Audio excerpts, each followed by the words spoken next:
Non nous regarde et donner le meilleur. They are behind us. They support. تصريح خطير من الحكمة الناميبية أنتسينو توانانيكوا التي قادت مباراة المغرب ونيجيريا للسيدات، تفضح فيه غرفة الفار وتورط الكاف وتعتذر للمغاربة. شاهد ماذا قالت. ولكن قبل أن نبدأ، إذا كنت تتفق معي أن لبؤات الأطلس تعرضن لظلم صارخ، فاضغط على زر الإعجاب وعطر فمك بالصلاة على رسولنا الكريم.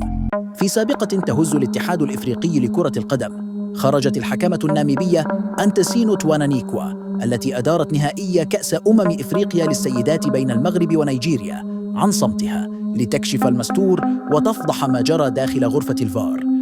في تصريح مسرب من جلسة تحقيق داخلية بالاتحاد الناميبي لكرة القدم، حيث قالت: تعرضت لضغط رهيب، كنت أعلم أنني في نهائي حساس، لكن لم أتوقع أن تدار المباراة من خارج الملعب.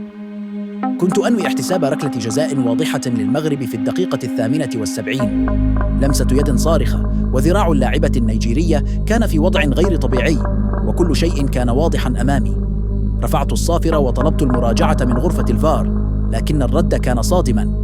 سمعت أحد الحكام يقول: تجاهل اللقطة ليست واضحة بما فيه الكفاية، تابعي اللعب.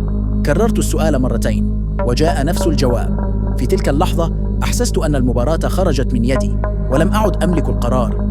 كنت مجرد أداة لتنفيذ تعليمات مجهولة المصدر. الصدمة الأكبر لم تكن فقط في إلغاء ركلة الجزاء، بل فيما اكتشفته لاحقاً. قبل بداية اللقاء طلب مني تجنب اتخاذ قرارات مؤثرة ضد نيجيريا، بحجة أن البطولة ستكون أفضل إعلامياً إذا توجت بها نيجيريا. رفضت في البداية، لكن بعد تهديد مبطن بإقصائي من التحكيم الدولي تراجعت للأسف. تصريحات نزلت كالصاعقة على الاتحاد الإفريقي، وأعادت إلى الأذهان سيناريوهات مأساوية تعرضت لها المنتخبات المغربية رجالاً ونساء في أكثر من بطولة قارية ودولية. وفي ختام تصريحها قالت الحكمة أنتسينو توانانيكوا جملة تركت الجميع في ذهول: ربما لن أحكم مرة أخرى، لكن ضميري بدأ يستيقظ ولو متأخراً.